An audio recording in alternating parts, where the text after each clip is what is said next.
Hi, I'm Sergio Velasquez reporting from the University of South Florida College of Education, and I'm here to figure out what's wrong with America's public schools.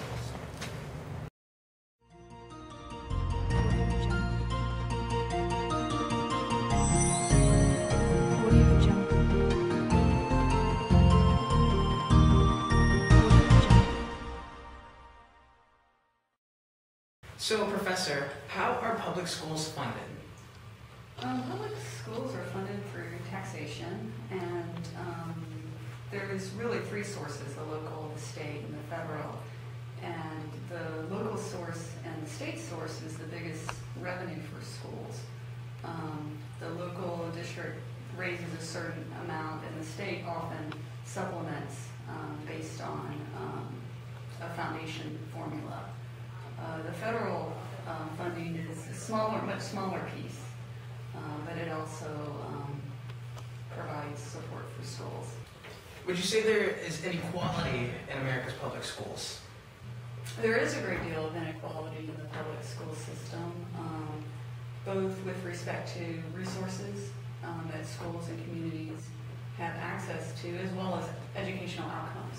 I think more recently there's been a lot of attention to the gaps in educational outcomes between particular groups of students, whether we measure that by test scores or graduation rates or likelihood of completing high school or going to college. Do you think in the way in which we fund schools contributes to this inequality? I think funding plays a role.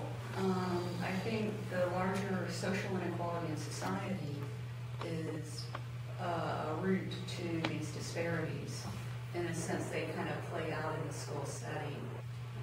For instance, in Hillsborough County, you might find a school that's relatively affluent that might receive less per pupil expenditures than a school that has a high rate of poor students. That might not be true in other communities, like in Chicago, you might see the reverse. So a lot of it is that the resources distributed to schools are not very centralized, and there's a lot of variability. So this would affect, hiring teachers and providing support services for students. But I don't think it's the only factor contributing to those inequalities.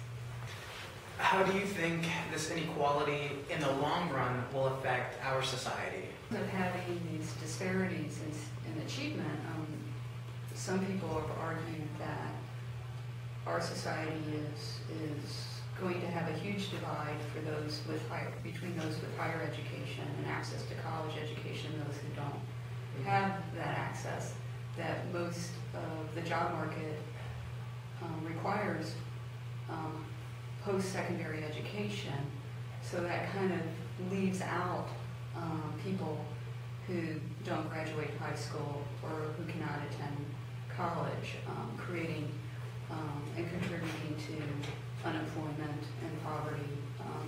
People who don't have high school diplomas are more likely to be unemployed than people with high school diplomas and with people with college. So in terms of the future of the nation, how are we going to prosper in a democratic society if we have a large segment of the population being left out of the opportunity systems?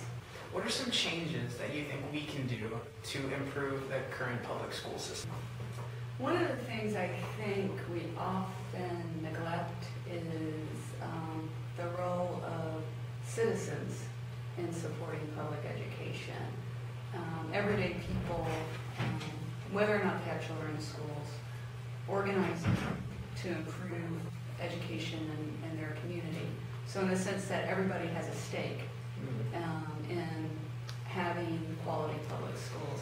I think that kind of grassroots organizing at the bottom will create more long-term and enduring change than kind of top-down mandates for higher achievement.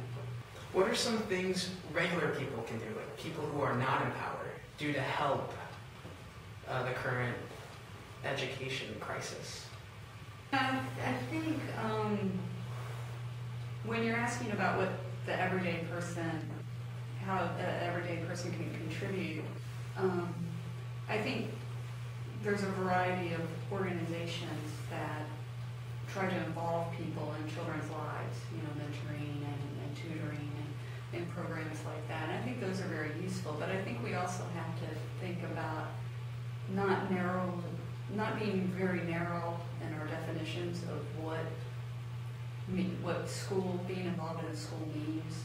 I think we kind of tend to think pretty narrowly. There's a scholar, Mark Warren, who wrote an article, Beyond the Bake Sale, that we really need to find ways to support schools directly, even if it's helping out with fundraising, obviously is one, but it could be even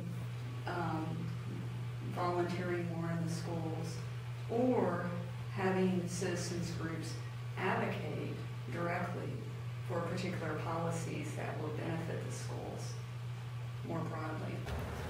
This is Sergio Velasquez signing off from CBS News.